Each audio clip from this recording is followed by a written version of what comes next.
Buenos días, soy Leonardo Guidi, analista financiero de Grupo Carey. Hoy es viernes 3 de noviembre de 2023 y este es el resumen semanal de los mercados. Bueno, otra semana bastante volátil en Wall Street. Fíjense que en una semana las acciones parece que han recuperado lo que perdieron durante las últimas 2 semanas. Claro, o sea, nosotros siempre nos acordamos de la volatilidad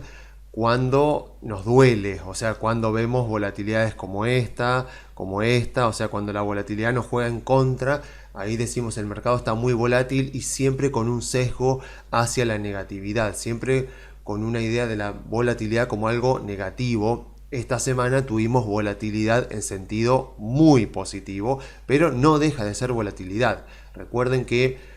por ahí lo hemos dicho en varios informes, que la volatilidad tiene dos características principales, y es que la primera es que siempre revierte a la media, o sea que en contextos de mucha volatilidad sabemos que eventualmente esa volatilidad va a terminar, y en contextos de muy baja volatilidad sabemos que eventualmente, tarde o temprano, la volatilidad va a subir. Y de vuelta, obviamente que siempre tenemos asociada el aumento de la volatilidad con caídas de los mercados. Entonces siempre asociamos la volatilidad aumentando con algo negativo. En este caso no fue así, porque también ocurre la segunda propiedad importante que tiene la volatilidad, y es que siempre se presenta en clusters. O sea, se presenta en regímenes de volatilidad, o podríamos decir se presenta agrupada. O sea, cuando vienen los contextos de poca volatilidad, como podrían ser ver acá, que son todas velitas chiquititas, bueno, acá justamente también es bajista, pero podría ser perfectamente acá, que viene un poco alcista, así ven como fue acá. Tenemos acá un contexto de poca volatilidad alcista,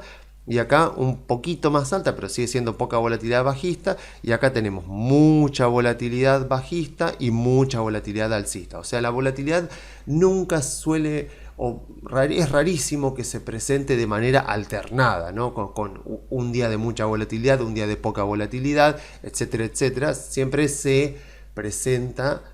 agrupada. Por eso, justamente, cada vez que se habla en contra del market timing, que también lo hemos visto en estos informes, o sea, de por qué el market timing no sirve o es muy difícil. No es que no sirve, es que es extremadamente difícil poder tener market timing de manera muy precisa a largo plazo. O sea, Jim Simons, el dueño de Renaissance Technologies, que tiene el fondo de inversión más exitoso de la historia, que se llama Medallion, él con su empresa sí ha logrado tener market timing, pero con una inversión en infraestructura de servidores, de software, con empleados que como mínimo tienen un doctorado en física o un doctorado en matemática, y elaborando estrategias que cambian todo el tiempo y aprovechando pequeñas ineficiencias del mercado. Que bueno, para eso está justamente el libro El hombre que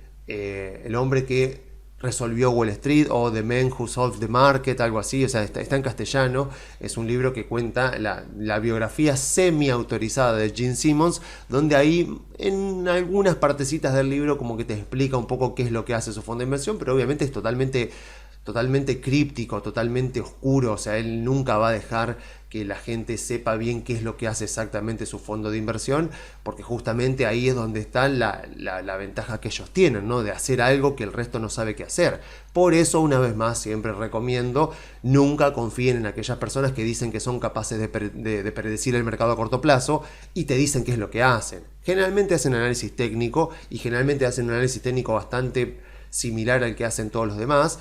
Pero bueno, o sea, a pesar de eso, está esa ilusión de que, bueno, porque soy yo, porque yo lo hago diferente a los demás, y cuando te pones a ver no lo hacen diferente a los demás, bueno, yo le voy a ganar al mercado. Y bueno, sabemos que eso generalmente termina mal, y a veces, desgraciadamente, con personas que confían en estos analistas y terminan perdiendo dinero. Bueno, una lástima, pero bueno, son cosas que pasan en el mercado. Entonces, después de toda esta nota al pie de página muy extensa, vuelvo para decir que bueno, que no es que el market timing no exista, es extremadamente difícil de poder lograr. O sea que para la gran mayoría del mercado el market timing no existe. Y una de las uno de los argumentos que se han puesto para tratar de explicarle a la gente de por qué es un error intentar timear el mercado, o sea, intentar adivinar qué es lo que va a hacer el mercado para estar afuera de los días malos. O sea, sería estar afuera de los peores días y estar adentro de los mejores días. O sea, lo que se dice cuando se muestran gráficos y diapositivas hablando de por qué el market timing es una mala estrategia, lo que te muestran es que los mejores y los peores días del mercado han estado generalmente intercalados. Cuando uno ve los peores días del mercado, o sea, los días donde los mercados ha caído más en una sola rueda, te pueden llegar a mostrar un poco de la crisis del 29, pero generalmente te van a mostrar gráficos de la crisis financiera de 2007-2008. ¿Y qué es lo que pasa? Cuando te muestren los mejores días del mercado, también te van a mostrar días puntuales de 2007-2008. ¿Por qué? Por esta característica que tiene la volatilidad, tanto al alza como a la baja, tiene esa característica de presentarse en clústeres. Entonces, cuando vinieron los peores días de los mercados financieros, también vinieron los mejores intercalados. Entonces, pretender que uno va a ser capaz de salirse de los peores días es también, obviamente, asumir que uno va a perderse también los mejores días. Y uno sabe que si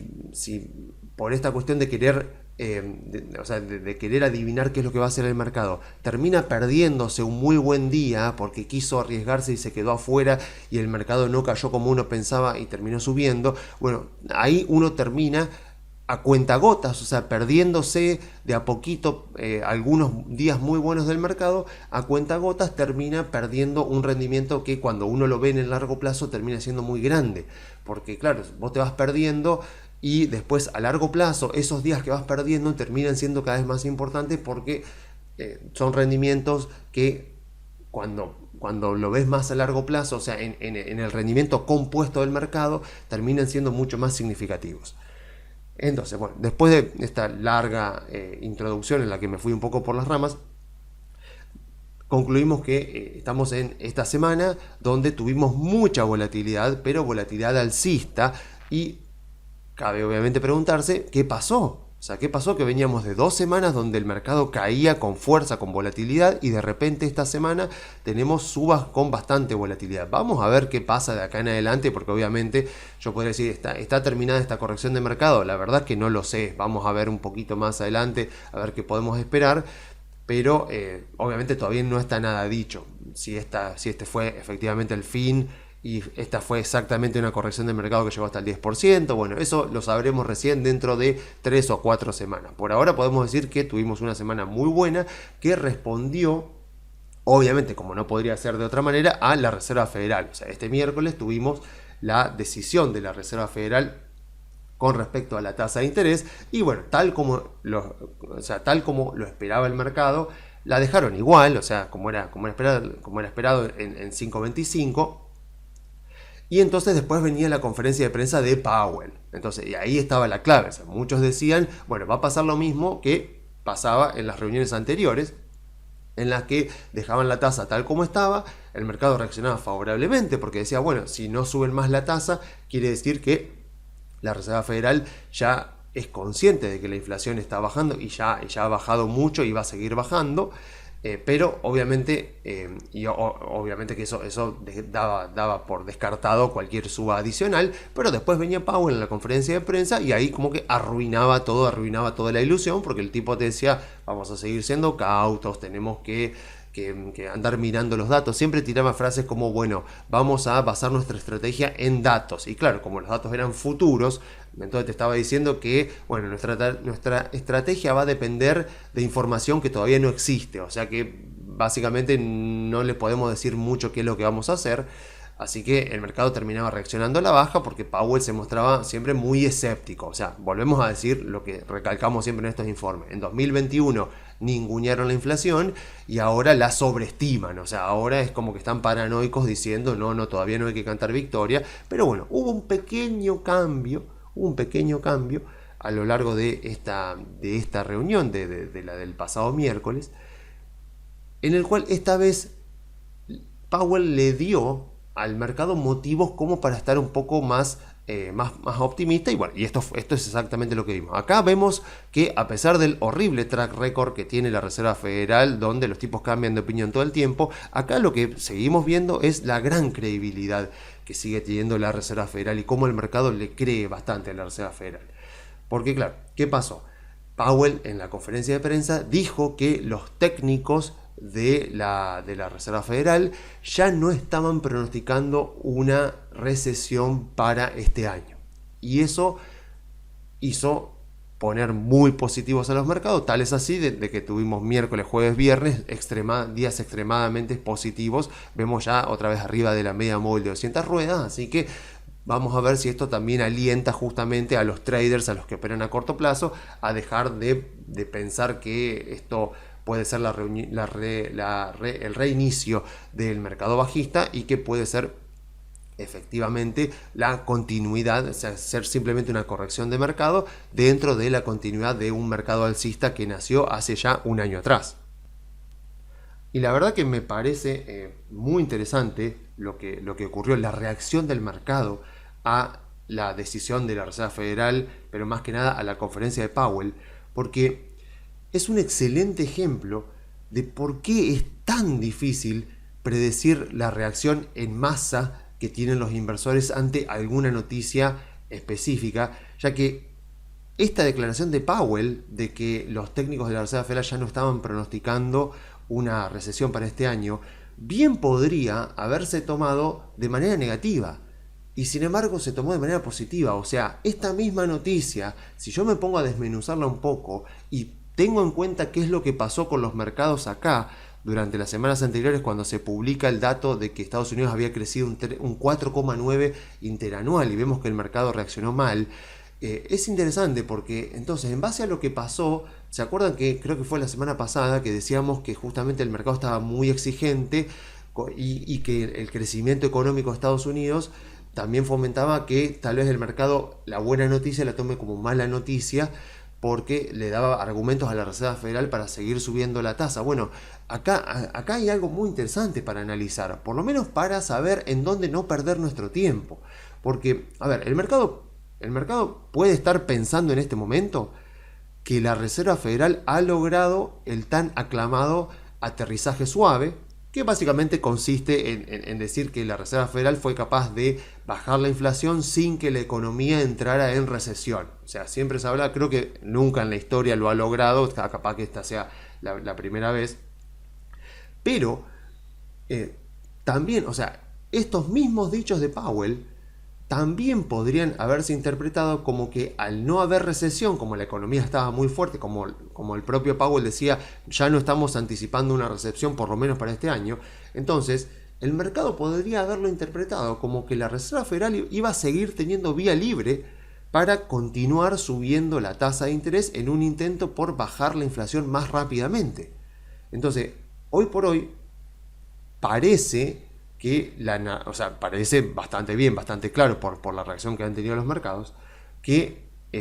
la narrativa que se impuso fue justamente la positiva, como diciendo, bueno, capaz que hay un aterrizaje suave, capaz que Estados Unidos va a seguir creciendo, la inflación va a seguir bajando y por lo tanto la Reserva Federal eventualmente va a bajar las tasas de interés. Pero bien podría haberse impuesto también la otra. Así que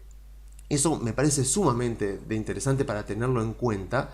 porque nadie se hubiera sorprendido si hubiese ganado la narrativa negativa.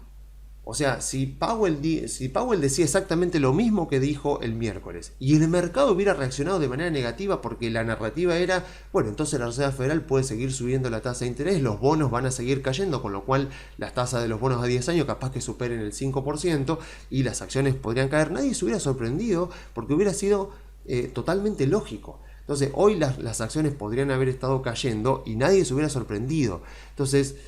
tomemos esto como un ejemplo bastante ilustrativo de que es realmente, la verdad es inútil que intentemos predecir la reacción masiva de los mercados a los acontecimientos, ya que al tratarse de un comportamiento masivo de seres humanos y encima actuando de manera bastante emocional y en respuesta a un montón de variables de información que convergen al mismo tiempo,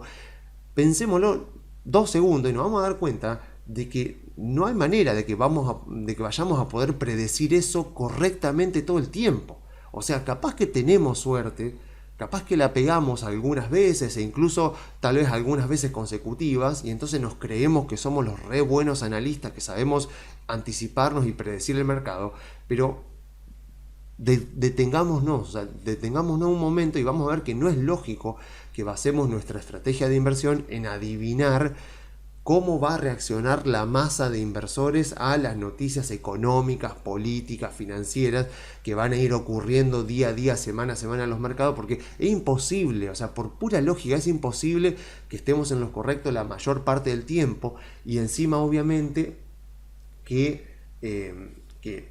cuando estamos en lo correcto también tenemos que lograr hacer un buen rendimiento, y cuando estemos equivocados también tenemos que poder darnos cuenta rápido. Entonces,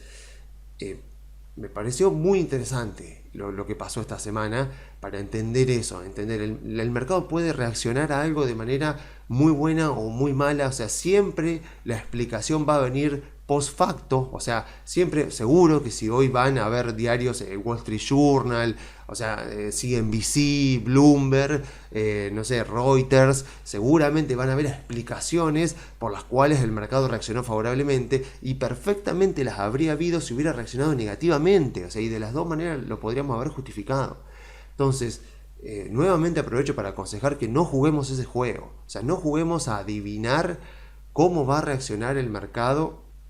a las noticias que van ocurriendo, a las reuniones de la Reserva Federal, a las conferencias de Powell, porque es un juego como de muy corto plazo y no deja de ser algo parecido al casino, donde uno trata de adivinar, a ver, me juego una fichita, a ver si el mercado toma positivamente los dichos de Powell o si los toma negativamente, me compro un call, me compro un put. O sea, la verdad es que primero que hacer eso es muy estresante y no tiene sustento para hacer algo que se mantenga a largo plazo. O sea, capaz que te sale bien un par de veces, pero el día que te salga mal, si dejas correr demasiado ese error, bueno, o sea, capaz que perdés todo lo que ganaste anteriormente. Por eso, más bien conviene jugar el otro juego. Conviene jugar el otro juego del inversor, que en vez de jugar a los movimientos del mercado, juega más bien a comprar buenas compañías y a estar orgulloso de las compañías que uno tiene en el portafolio. O sea, uno tiene que mirar el portafolio de inversión y es dormir tranquilo y quedarse tranquilo sabiendo que ha comprado buenas compañías que están bien gestionadas. O sea, no sé, yo, bueno, como saben, yo tengo Tesla, tengo Meta o tengo Microsoft. O sea, yo sabiendo que está Satya Nadella, Mark Zuckerberg y Elon Musk manejando empresas de las cuales yo soy accionista, yo me quedo tranquilo, a pesar de los vaivenes que tenga el mercado, de la emocionalidad, de que me digan, no, porque no sabes, ahora van a caer las acciones, porque viste que China, viste que Medio Oriente, viste que el petróleo, o sea, a ver, no, o sea, yo no juego ese juego, o sea, y recomiendo no jugar ese juego de andar tratando de adivinar, a ver, cuál va a ser la reacción de las empresas al conflicto de Medio Oriente, porque generalmente las personas que juegan ese juego tratan de, obviamente, capturar tu atención y tratar de mostrarte por qué algo es importante cuando la historia ha demostrado que no es importante para las acciones, y haciendo eso perdemos tiempo que podríamos estar dedicando a aquello que sí que sabemos que afecta a las acciones, como son los negocios de la compañía, los gerentes, las personas que gestionan las compañías, el desarrollo de una industria, la estructura competitiva de una industria, las ventajas competitivas de una empresa, las expectativas a futuro de la compañía, los negocios de las compañías, nuevos productos, nuevos servicios. O sea, eso es lo que sí verdaderamente me va a afectar el resultado de mis inversiones. O sea, saber en qué etapa del ciclo corporativo están las compañías que yo tengo en el portafolio y por lo tanto saber qué puedo yo esperar de esas compañías va a ser mucho más bien por mi portafolio que lo que pueda hacer el hecho de que yo esté mirando todos los días las noticias a ver cómo el mercado va a reaccionar a los diferentes acontecimientos que pasan en el día a día. Entonces, dediquemos nuestro tiempo, principalmente nuestros recursos que son finitos, a aquello que verdaderamente nos va a determinar el rendimiento de nuestra inversión y no aquellas cosas que simplemente están en el contexto y que, a pesar de que puede afectar a corto plazo el sentimiento inversor, no terminan afectando los fundamentos. O sea, prestarle atención a aquellas cosas que afectan el sentimiento es un mal uso de mi tiempo. O sea, el sentimiento puede provocar esto. Puede provocar 1, 2, 3 meses de baja y a veces algunas bajas fuertes que hacen que uno un poco dude de su tesis de inversión, de aquellas inversiones que uno tiene en el portafolio, de la configuración de su portafolio. Pero a largo plazo siempre lo que se impone son los fundamentos. Es cómo le va a la compañía, cuánto dinero gana la compañía, cómo están los ingresos de la compañía, qué margen de rentabilidad tiene la compañía. ¿Logra la compañía defenderse de la competencia? ¿Está la compañía en riesgo de que aparezca una tecnología nueva y que la desplace del mercado? O sea, eso es lo que a largo plazo me va a determinar si mis inversiones van a ser buenas o malas, si mis rendimientos van a ser buenos o malos. Entonces, a eso es lo que tengo que dedicarme yo para no perder el tiempo y no despistarme, no distraerme en cosas que, a pesar de que parecen importantes en el corto plazo porque capturan el sentimiento inversor, a largo plazo nunca lo son. Entonces yo la verdad que no sé si este ha sido el final de la corrección. O sea, si ha sido así, tenemos una corrección justo como de libro ahí de 10% de baja, ahí justo en el límite entre corrección mayor y menor. La verdad que no tengo idea qué va a pasar la semana que viene ni la otra semana. O sea, veremos. O sea, la lógica me dice que esto es una corrección de mercado y que ya debería, o sea, si efectivamente es una corrección de mercado, debería haber terminado o estar ahí ya en el último momento. Y también sé, porque revisando un poco de historia uno rápidamente se da cuenta, que esto es algo absolutamente normal en el principio de los mercados alcistas. O sea, entiendo que mucha gente, o sea, y claro, nos pasa esto porque al estar en el inicio de un mercado alcista y después de un doloroso mercado bajista como el del año pasado, estamos muy susceptibles, obviamente, y no nos creemos que de verdad esto puede llegar a ser un mercado alcista, porque siempre está todavía el resabio, todavía el recuerdo, esa memoria que tenemos de lo mal que la pasamos el año pasado. Entonces tendemos a reaccionar demasiado ante lo que son correcciones de mercado, pero es algo normal porque ha pasado siempre. O sea, si yo miro un poco para atrás, y nos vamos a ver, voy a pasar esto.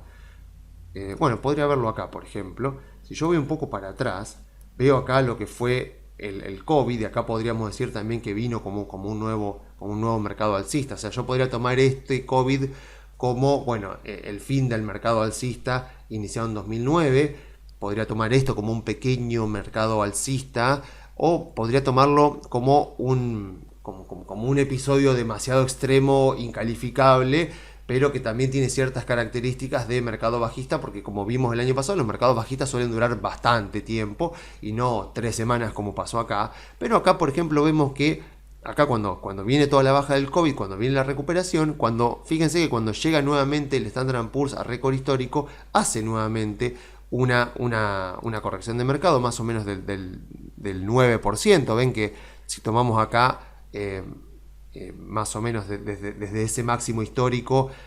al fin de esa corrección, vemos también una pequeña corrección de más o menos un 9%. Acá vemos otra, esta habrá sido más o menos del 7%, y después siguió como vemos acá, pero vemos que este tipo de correcciones, imagino las cosas que habremos dicho en aquel momento, tendría que ir a fijarme yo a ver, porque deben estar seguro en el canal de YouTube los videos de aquel momento, a ver qué decíamos de esto. Pero bueno, imagínense que acá estábamos hablando de un movimiento de baja similar al de ahora, más o menos de un 10%, ahí posterior, y bueno, se pasó y después vino todo esto que podemos ver. Pero incluso, si me llego a ir mucho más atrás, si me llego a ir incluso a 2009, que fue el inicio del mercado alcista post crisis subprime, vemos también este tipo de movimientos. O sea, vemos que hasta 2012, vemos acá que hasta 2012, más o menos por acá, no, incluso, 2013 no se llegó nuevamente a récord histórico. O sea que veíamos acá un inicio de mercado alcista y vemos que rápidamente hubieron correcciones bastante grandes. O sea, fíjense que el mercado alcista arranca acá. el 9, acá, el 9 de marzo de 2009 es cuando arranca el mercado alcista, que podríamos decir que termina, o sea, depende de cómo uno lo tome, o termina con el COVID en 2020 o termina en enero, el 4 de enero del 2022, con el último máximo y que después vino todo lo que vino el año pasado. Pero fíjense acá que acá en marzo había arrancado y ya para mayo viene esta corrección de mercado, que es nuevamente, si tomo la medición acá y me fijo hasta el mínimo, un 16% de baja. Y obviamente, o sea, imagínense las cosas que se habrán dicho en aquel momento, de que, bueno, ahora venía la baja definitiva, de que todavía quedaba mucho por bajar, y bueno, no pasó, siguió, pero después tuvimos esto también. Entonces, si vuelvo a tomar acá otra corrección de mercado, me fijo acá, y tuvimos ahí, o sea, casi ahí, al borde, o sea, acá tuvimos más o menos un 17 y acá más al borde de mercado bajista de vuelta. O sea, y de vuelta quiero recalcar esto, ¿no? Es un comportamiento normal. Es normal que dentro del primer año de un mercado alcista haya una corrección importante, ya sea por profundidad o ya sea por tiempo o por las dos cosas, que obviamente se retroalimenta de todas las dudas propias, de todas las inseguridades propias que tienen los inversores que han atravesado el mercado bajista anterior y que obviamente desconfían de que efectivamente estemos en un nuevo mercado alcista. Así que tengan en cuenta que a pesar de todo este movimiento, de estos varios meses de baja, todavía estamos hablando de un movimiento de corrección bastante normal, de un 10% de baja, y piensen en todas las cosas que se dijeron y en cómo venimos y en las cosas las explicaciones que se han dado de los ahorros, de que los estadounidenses ya no tenían ahorros del COVID para retroalimentar el crecimiento económico, de la inflación, de que todavía no estaba terminada, de la Reserva Federal, que las tasas podían llegar a irse al 7%. Se llegó a decir, me acuerdo en CNBC, digo, bueno, o sea, si las tasas de interés del bono a 10 años tienen que reflejar la inflación, o sea, ¿por qué se van a ir al 7%? O sea, ¿cómo se va a retroalimentar la inflación? Bueno, se dijeron un montón de cosas. Vamos a ver esto en absoluto. Podemos decir que está terminado, pero obviamente que cada recuperación, sobre todo recuperaciones de estas, que podríamos decir que están bastante ligadas a fundamentos, porque Powell te está diciendo de que ya no están pronosticando una recesión, con lo cual están diciendo que tal vez se haya logrado domar a la inflación sin que haya una recesión económica. Y vuelvo a repetir, como dijimos varias veces, que la baja de la inflación no se debe a la Reserva Federal, sino se debe a la M2, a la oferta monetaria de Estados Unidos, que se ha ido contrayendo, y sabemos que la inflación es un fenómeno monetario, así que la inflación iba a bajar por más que Powell subiera o no subiera las tasas, pero claro, como él subió las tasas y bajó la inflación, él puede atribuirse el mérito y nadie puede demostrar lo contrario, porque no tenemos tanta forma de poder decir que la inflación bajó gracias a la M2 y no gracias a la Fed, porque no estamos en el universo en el cual la M2 bajó y la Reserva Federal no subió las tasas y la inflación bajó. Estamos en este universo donde la M2 se contrajo, la oferta monetaria de Estados Unidos se contrajo y la Reserva Federal también subió las tasas de interés, así que no tenemos manera de discriminar qué componente de la baja de la inflación se debe a uno o a otro, pero yo tiendo a creer que tiene mucho más que ver con la baja de la oferta monetaria que con la Reserva Federal, por lo que decíamos en informes anteriores, de que esta inflación responde a creación primaria de dinero de la Reserva Federal para financiar el déficit de Estados Unidos para solventar los gastos del COVID, y no a una creación secundaria de dinero por parte de los bancos, como fue la inflación de la década del 70, que sí logró Volcker en aquel momento bajar gracias a la suba de las tasas de interés. Entonces nunca está de mal recordar que, aunque nos asustan obviamente cuando ocurren y mientras las estamos transitando, los retrocesos, las correcciones de mercado son algo saludable, son parte del movimiento normal de los mercados, y encima son algo bueno porque nos abren las puertas para sorpresas económicas positivas que ocurren porque este tipo de movimientos limitan el sentimiento inversor, lo hacen poner más pesimista, más negativo, más conservador, y eso como resultado tiene que las expectativas de futuro son bajas. Entonces el mercado está como, piensen en este momento, ¿no? O sea, uno puede pensar en general, ¿cómo estarán las perspectivas del mercado financiero con respecto a las empresas para más adelante? Y lo vemos acá en los precios, capaz que esta semana cambió un poco, ¿no? Pero lo veíamos obviamente que estaba bastante pesimista, bastante conservador, o sea, en absoluto era lo que por ahí se veía más durante la primera parte del año, donde el mercado estaba un poco más optimista. Entonces, los mercados obviamente tienden a moverse mucho más con las sorpresas que con lo conocido, porque lo conocido ya suele estar descontado en los precios. Así que la verdad es que una brecha saludable entre las bajas expectativas de los inversores y una realidad que siempre termina siendo un poquito mejor a lo esperado, suele ser justamente una característica bastante alcista y muy deseable para todos nosotros. O sea, siempre queremos eso, o sea, siempre queremos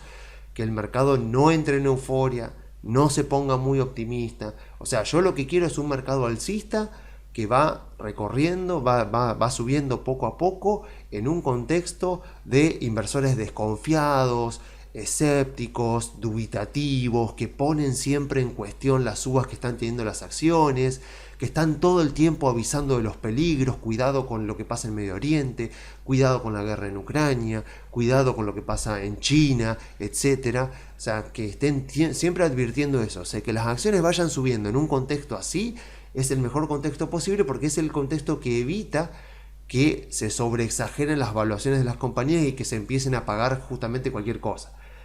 O sea, en definitiva, en resumen, lo que no queremos justamente son los mercados en los que los precios suben sin parar, nunca vemos tomas de ganancias, nunca vemos ningún tipo de corrección, y vemos que el sentimiento inversor está tan positivo que afirma que no hay peligros en el horizonte y que podemos comprar acciones a cualquier precio porque el futuro será tan brillante que cualquier precio en este momento es barato. Bueno, eso pasó en la burbuja de las Nifty 50 y pasó en menor medida, por supuesto, en otros mercados alcistas, cuando se decía las hipotecas nunca, o sea, nadie deja de pagar sus hipotecas, o sea, los bonos hipotecarios es imposible que caigan, es imposible que haya un default de bonos hipotecarios porque la gente siempre paga sus hipotecas, las propiedades inmobiliarias siempre suben, etcétera, etcétera, siempre cosas que se decían previo a el advenimiento de un mercado bajista. O sea, justamente lo que no queremos es eso. O sea, lo que queremos es lo que estamos viendo ahora. O sea, es contextos de mercado donde vemos que, si miramos para atrás, vemos que las acciones han tenido un muy buen 2023 hasta ahora, y supongo yo, que estos 2 meses que quedan van a ser bastante positivos, pero en un contexto donde nadie está de acuerdo en que subas de las acciones van a ser lo que nos van a deparar los próximos meses. No, yo quiero contextos donde todo el tiempo se ponga en cuestión la suba de las acciones, donde todo el tiempo el mercado en su conjunto esté escéptico con respecto a que yo les digo, no, las acciones van a tener un muy buen 2024, y que la primera reacción sea de escepticismo, sea de dudas, incluso sea de crítica. Eso es lo que quiero, porque eso es lo que me permite a mí comprar a buenas valuaciones y dejar que vayan corriendo las acciones, que las empresas hagan lo suyo, que los balances hagan lo suyo, sin que lleguen a exagerarse los precios del mercado, las valuaciones de las compañías, porque de repente el mercado se puso a mi favor y está todo súper alcista. No, yo quiero exactamente todo lo contrario. O sea, porque además pensemos que, vieron que las leyes de oferta y demanda que se dan en cualquier curso básico de economía, en los mercados financieros no se cumplen. Porque acá, cuando un activo financiero sube mucho de precio, uno en economía, ¿qué dice? Dice, bueno, si algo sube mucho de precio, la demanda debe bajar. Bueno, en el mercado financiero no pasa eso. Cuando hay un activo financiero que sube mucho de precio, la demanda por ese activo no disminuye, sino que aumenta, por el famoso FOMO, el Fear of Missing Out, o sea, el miedo de que me estoy perdiendo la próxima gran inversión, así que hay que comprar bitcoins, hay que comprar todo lo que se les ocurra, todo, imagínense todas las cosas que han ido pasando por esta misma narrativa durante décadas directamente, ¿no? Entonces, aumenta mucho el valor de un activo financiero y la demanda no disminuye, sino que aumenta. Y de la misma manera que podríamos ver algo parecido a lo que puede pasar ahora, cuando hay activos financieros que caen mucho de precio, la demanda, uno dice, bueno, si algo baja de precio, la demanda va a aumentar. No, exactamente no. O sea, en la bolsa pasa lo contrario. Cuando algo baja mucho de precio, la demanda suele desaparecer. O sea, como mínimo va a disminuir, pero en algunos casos como uno dice, bueno, nadie lo quiere, o sea, es un activo que ha caído de precio y sigue cayendo y nadie lo quiere. Pero claro, ¿qué pasa? Obviamente, tarde o temprano, nosotros sabemos que los mercados son ineficientes a corto plazo, pero a largo plazo los precios suelen converger bastante a los fundamentos de las compañías. Entonces, tarde o temprano, sabemos que la verdad sale a la luz y los precios se terminan ajustando a valores mucho más razonables con respecto a lo que los balances reflejan sobre los negocios de la compañía. Así que tanto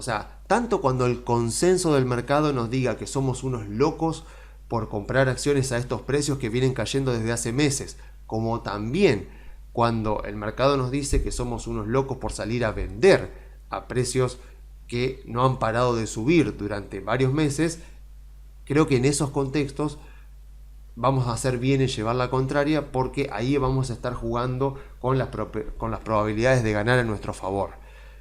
En este contexto actual veo que estamos en una corrección de mercado, que es algo normal de los mercados alcistas, que afortunadamente el mercado está bastante escéptico y que las valuaciones de las compañías, sobre todo empresas de mucha calidad, o sea, empresas con grandes CEOs, empresas con grandes negocios, bueno, lo que nombramos siempre acá, nombramos Microsoft, nombramos Meta, nombramos Tesla. Mercado Libre esta semana sacó un balance impresionante y aparte uno ve cómo se va extendiendo Mercado Pago, que es un segmento de negocio que tiene un crecimiento potencial enorme. Sacó un balance impresionante. Creo Goldman Sachs me parece que sacó un informe para sus clientes donde le ponía un precio objetivo a Mercado Libre arriba de $2.000, o sea, empresa de calidad sí las hay en Mercado Libre, pero claro, al ser una empresa latinoamericana, sabemos que juega en otra liga y que tiene más volatilidad y que cuando el mercado se pone negativo va a tender a caer más, pero bueno, mejor para los que más les gusta analizar fundamentos, comprar acciones e ir acumulando, porque Mercado Libre es una empresa que cumple con todas las características para decir es una gran empresa de calidad y su valuación en este momento es muy buena, tal como lo vimos hace ya varios informes atrás cuando vimos la valuación. Esta semana salió el balance de Apple, también Apple, tengamos en cuenta que ahí ya estamos hablando de una empresa que ha llegado a una madurez, o sea, hace varios años. O sea, Apple siempre la ponemos como en el sector, obviamente en el sector tecnológico, y decimos dentro de las empresas en crecimiento. Técnicamente, por cuestiones que voy a mostrarles cuando haga la evaluación, que será más o menos dentro de 2 semanas, si llego bien, Apple es una empresa que en realidad es madura. Tesla, Meta, no, son empresas que están en crecimiento. Apple, cuando uno mira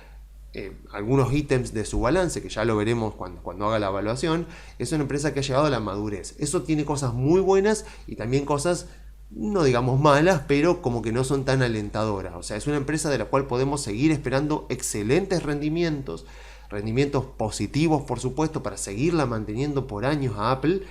pero no podemos esperar tampoco rendimientos arriba de, no sé, del 20 y pico por ciento, como hemos visto en otras empresas o incluso en la propia Apple para los próximos años. O sea, vamos a ver bien qué podemos esperar de esta compañía, y obviamente que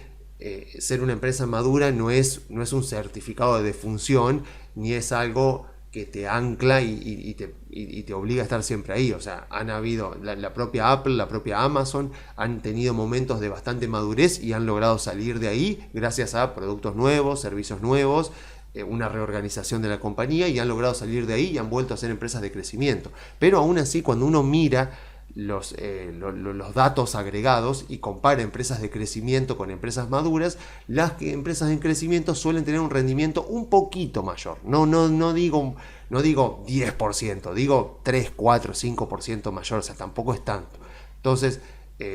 ya que el año fiscal de Apple cerró ahora y salió el balance esta semana, creo que van a tardar unas 2 semanas más o menos en publicar el 10K, que sería el reporte anual que se publica en la Securities and Exchange Commission, y de ahí puedo sacar los datos para hacer la evaluación. Así que más o menos calcúlenle que en 2 semanas podemos estar viendo la evaluación de Apple y ver justamente qué podemos esperar de esta compañía. Así que por lo pronto en Estados Unidos no tengo mucho más para decir. La verdad que me sigue pareciendo un excelente momento para tomar posición en Estados Unidos. Y bueno, pasemos ahora a ver brevemente lo que está pasando en Argentina. Vamos a ver entonces. Bueno, lo primero y lo más importante que tengo que decir, bueno, vemos la gran volatilidad que hubo esta semana. Lo primero que tengo que decir, obviamente, es no se vayan a creer que la suba que tuvieron las acciones y los bonos que también se recuperaron, los bonos soberanos que se recuperaron esta semana, que no se vayan a creer que esa suba tuvo que ver con Argentina. O sea, eso es producto de lo que vimos hace un ratito en Estados Unidos, porque obviamente las acciones se recuperaron y los bonos del Tesoro cayeron, en realidad subieron los bonos del Tesoro, bajó la tasa de los bonos del Tesoro y obviamente al bajar las tasas de los bonos del Tesoro también afecta positivamente a la deuda emergente, donde podríamos calificar a la deuda argentina, y eso obviamente también repercute favorablemente en las acciones. Entonces no vayamos a creer de que la suba que vimos esta semana en acciones argentinas responde a, no sé, algo relacionado a la campaña electoral, porque no es así. O sea, lo que tenemos ahora es más o menos lo mismo de siempre. La verdad es que a menos que pase algo extremadamente inusual, o sea, deberíamos seguir normalmente el trayecto hasta la segunda vuelta y después ver ahí qué es lo que va a pasar. O sea, lo único que podemos decir con respecto a qué podría llegar a pasar es que está muy parejo todo. Hay encuestas, las encuestas la verdad que no tiene ningún sentido seguir hablando de encuestas, pero básicamente, si hay algo que podríamos decir de las encuestas es que algunas dan ganadora a Milei por poco, otras dan ganadora a Massa por poco. Lo único que podemos decir entonces es eso. El que va a ganar, lo más probable es que gane con muy poquito, con lo cual va a ser algo que va a estar muy reñido. Y lo cierto, obviamente, es que todavía no están, o sea, no están para nada claros los drivers para que los inversores extranjeros, que son los que de verdad mueven el volumen allá en Wall Street y que después provocan la suba de las acciones o la suba o la baja de las acciones acá,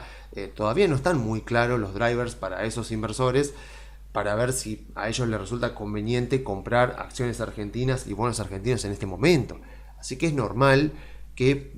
sigamos viendo un languidecimiento, como vemos acá, de acciones argentinas, hasta ver efectivamente que ocurra el hecho puntual de las elecciones y después ahí ver. O sea, si uno tenía que ver antes de las elecciones de octubre, qué era lo que el mercado estaba pensando, bueno, el mercado obviamente prefería a Bullrich porque la veía también a Bullrich como una continuidad, por lo menos de lo que fueron los primeros años de Macri, que fueron bastante buenos para los mercados.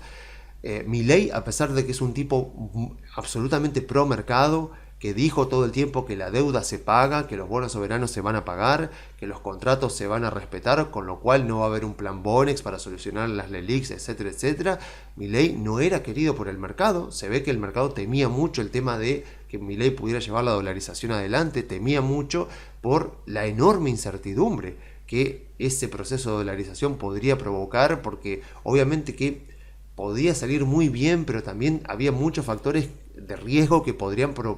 haber provocado que salga mal, o sea, que salga en algunos puntos mal y que eso afecte a los activos financieros. Entonces el mercado lo veía con mucho escepticismo a Milei, a pesar de que reaccionó favorablemente cuando Milei sale primero en agosto. Y obviamente que si tenemos que pensar a ver si el mercado toma como bueno o malo a Massa,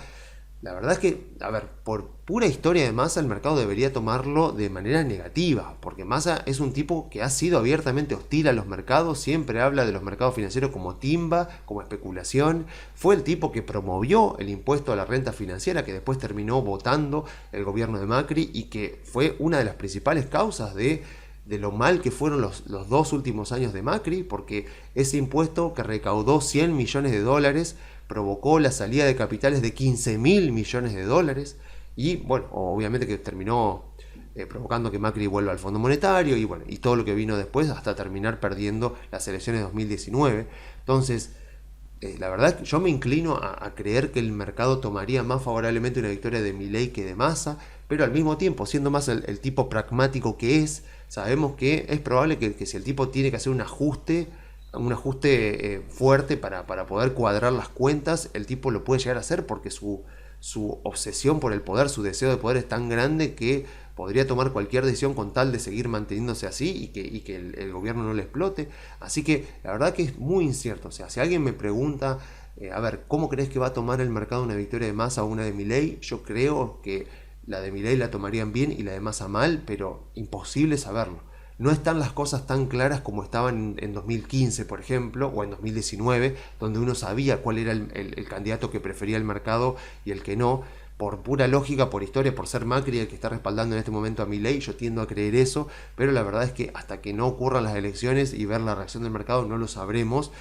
porque volvemos a lo mismo, ¿no? A lo que hablamos hoy al principio del informe, cómo el mercado toma algunas noticias, la verdad que es impredecible, porque uno no sabe de qué se agarra, de qué se termina agarrando la masa de inversores para poder decir vamos a comprar o vamos a vender. Así que si hay algo cierto de aquí a las elecciones es la incertidumbre, y que es normal que veamos a las acciones y a los bonos ahí languidecer sin ir a ningún rumbo, porque justamente hasta al ser Argentina un país tan presidencialista, bueno, mientras que esté en duda eso, la verdad es que como que los inversores dicen, bueno, no tenemos rumbo, no sabemos para qué lado puede ir la economía, porque gane uno, gane otro, los resultados que podés tener en cuestiones macroeconómicas, financieras y políticas pueden ser radicalmente diferentes. Así que, obviamente que si uno cree que va a ganar un candidato que va a encauzar la economía, bajar la inflación, fomentar la actividad económica, mejorar las relaciones con el exterior, mejorar todo el tema de la balanza comercial, exportaciones e importaciones, las acciones en este momento están baratísimas. Y si cree que va a ganar un candidato que va a hacer lo contrario, las acciones puede que incluso estén caras, aunque los bonos tal vez no, porque los bonos están ya a precio de default. Entonces, mucho nuevo no puedo decir al respecto. Vamos a tener más o menos lo mismo de aquí a las elecciones, así que sepamos que si creemos que esto va a mejorar, estamos comprando a precios muy baratos, pero en el medio asumimos este riesgo, esta volatilidad propia de la incertidumbre que estamos viviendo en Argentina. Así que si estamos dispuestos a asumir ese riesgo, los bonos están cotizando a $26 el L30, o sea, precios bastante inferiores a la peor reestructuración que tuvo Argentina, o sea que incluso en el peor escenario posible uno tendría que poder ganar un 15-20% en dólares si compra L30 y espera incluso a un canje, y con las acciones parecido, pero con las acciones es más difícil verlo, porque al ser renta variable, bueno, no sabemos qué pueden deparar los balances de las empresas a futuro, y aparte porque se manejan con drivers muy diferentes a los de los bonos. Así que si estamos dispuestos a asumir los riesgos, los precios siguen siendo muy atractivos si creemos que 2024 va a ser por fin el año en el que Argentina termine pegando la vuelta en términos económicos, políticos y financieros. Así que bueno, yo me despido entonces dejándole las vías de comunicación. Se pueden comunicar enviando un mail a info@grupocarey.com.ar o a contacto@grupocarey.com.ar. Chao.